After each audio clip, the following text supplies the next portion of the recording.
আসসালামু আলাইকুম। স্বাগত জানাচ্ছি খেলাধুলার আপডেট নিউজ ট্রেন ক্রিকেটে।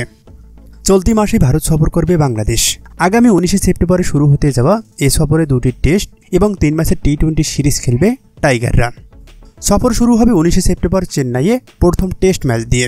27 সেপ্টেম্বর থেকে কানপুরে 2 দল খেলবে দ্বিতীয় এবং শেষ টেস্ট।